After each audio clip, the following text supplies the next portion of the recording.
Hello and welcome to my Kong 15 blog post.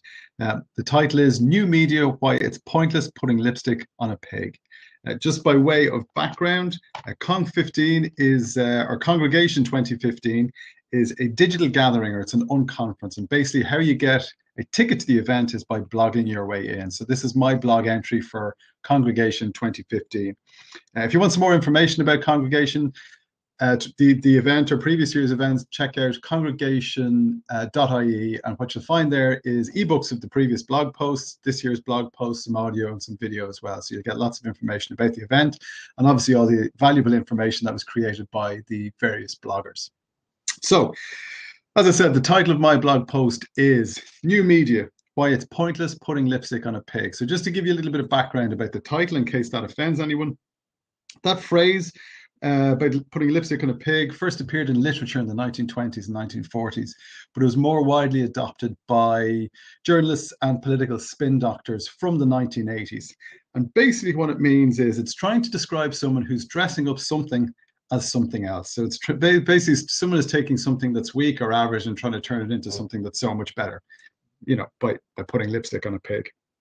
How I'm using it, or how I'm referencing it in relation to new media, is that regardless of what the medium is, if your content is weak or your message is weak, there's no amount of dressing up is going to change that. So just because you're putting something out on new media isn't going to make the message any better or more valuable. You have to, and always have to, focus on the content. Irrespective of the medium, it's the content that's what that is important. So let's just discuss new media for a second. Since the birth of the World Wide Web in 1991, there's been an incredible pace of change and a proliferation of new media year after year. Even within new media itself, it seems like there's been great progress and innovation. If you take a look at the most popular social media platform today, Facebook, I mean, at one stage, Bebo ruled the world in that space, and then it became MySpace, and now Facebook has obviously taken over and flourished.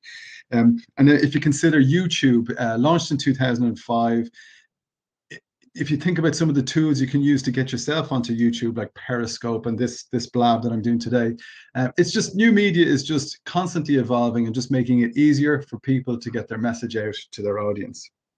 Now, we call all of this stuff new media, but at some point it's just going to become media.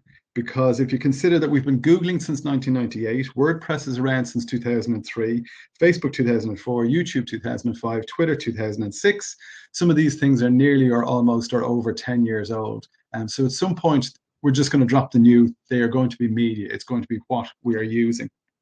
Now, there's huge benefits to this type of media, be it new or otherwise, but there's great benefits to this type of media. This is not a tirade against this type of media. This is just trying to put into perspective that it's important what you're using this media for. It's not the media itself that's the attraction, it's the content you're pushing out on this new media. So for example, the benefit of using new media include there's no barriers to entry.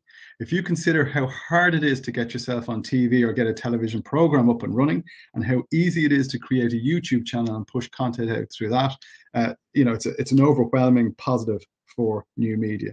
It's incredibly cost effective as well, because oftentimes the only thing you'll spend is your time. A lot of the resources and tools are free, meaning that you just have to put in a bit of effort and you can get your content out there through new media.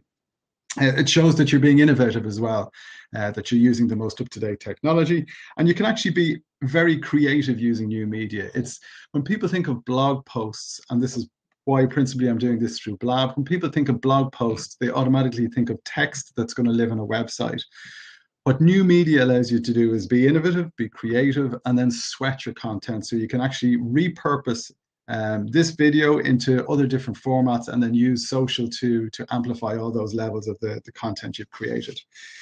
So this, as I said, is not a tirade against new media. It's merely just trying to put a focus on what is good about new media. Now, if we draw this home to Ireland for a second, I think what businesses miss an awful lot of the time is how connected and how tech savvy the Irish consumer is.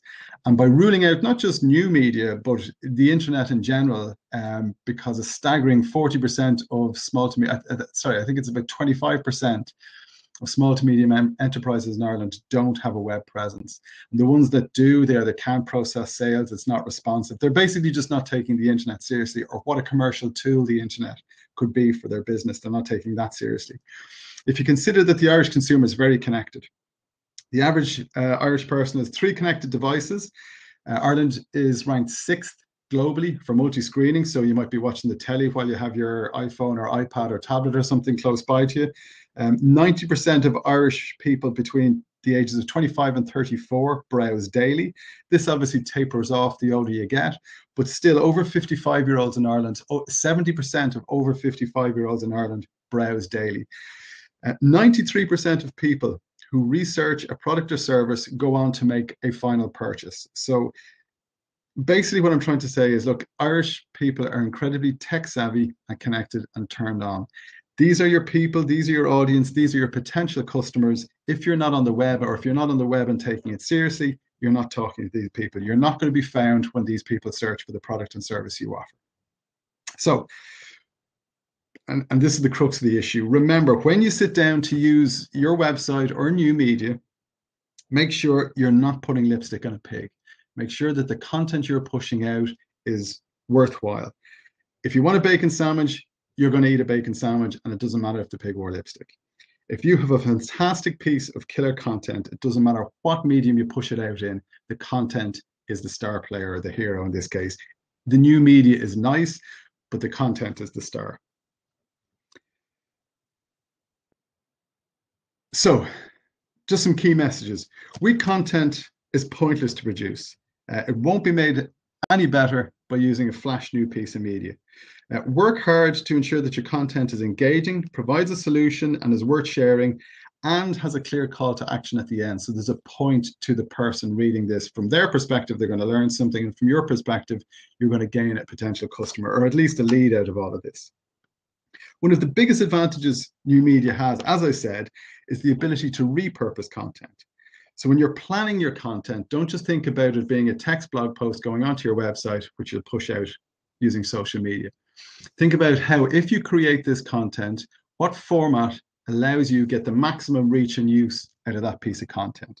So for example, we're using Blab, which is a relatively new internet tool, video streaming, but it allows you create video, audio, and all sorts of other things, which we're going to discuss now in a second.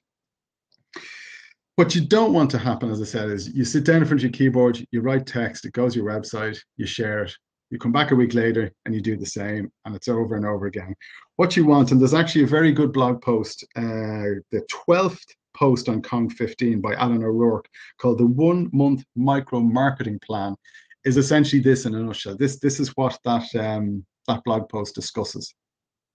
It's about repurposing content and focusing on the promotion rather than the production of content. So for example, if we take this blab, so what I've done is I sat down this morning, and as you may have gathered, this has all been quite rushed. So the preparation hasn't been huge here, but I sat down, created my blog post, put my thoughts together, and now I'm streaming a live video, okay?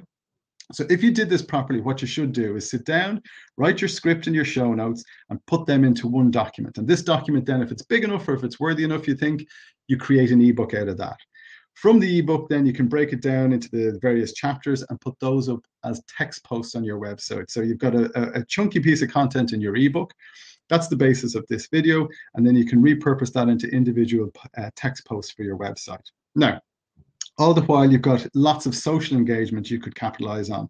For example, you could use social posts to announce this video or broadcast the fact that there's an ebook coming out. Then during this video, you can draw further attention to it. This video or a video you're doing, draw further attention to it by tweeting and social posts during the event. Afterwards, you can talk about where people can get the content, be it the ebook or the replay to the video.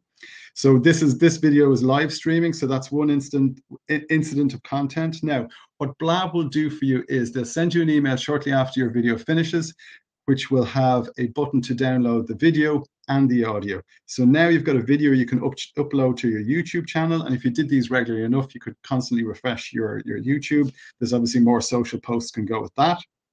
As I said, you'll also get an audio download option, which means you can create a podcast. And you can upload your podcast to podcast directories like iTunes, TuneIn, Stitcher, iHeartRadio, etc. More social posts accompanying there. And then after the event, maybe in time after, be it a week or whatever, you can use the hashtags in case you've missed it, or ICYMI, or then you have Throwback Monday, Tuesday, Wednesday, Thursday, whichever you want to do. So you have a hashtag TBT in the case of Throwback Thursday. And there's more social posts and more use you can get out of your content. So in doing this video, what you've got, or in doing your video, what you've got is an ebook, your video, blog posts, YouTube videos, podcast audio, and a plethora of social posts out of it all. So hopefully this has been beneficial. Hopefully I haven't been too harsh on new media, but what I've tried to hammer home is the whole point that it's the content is the star, not the medium or the fact that what you're using is new. Why new media is really beneficial is, as we've just described, and as Alan O'Rourke says in his post, you can get to repurpose content and actually get your, sweat your content, make it work really hard so that the focus is on promotion over production, as Alan said. So new media, fantastic for reaching your audience in multiple ways. And with no barriers to entry, it provides a very cost-effective way of producing content. However, it's important to remember that the medium is not the star. It should always be the content. If your content or messages are weak, it won't be helped or boosted by flashy new media or putting lipstick on the pig. Thanks a million for watching, and hopefully I'll see you in November in Mayo at Congregation 2015.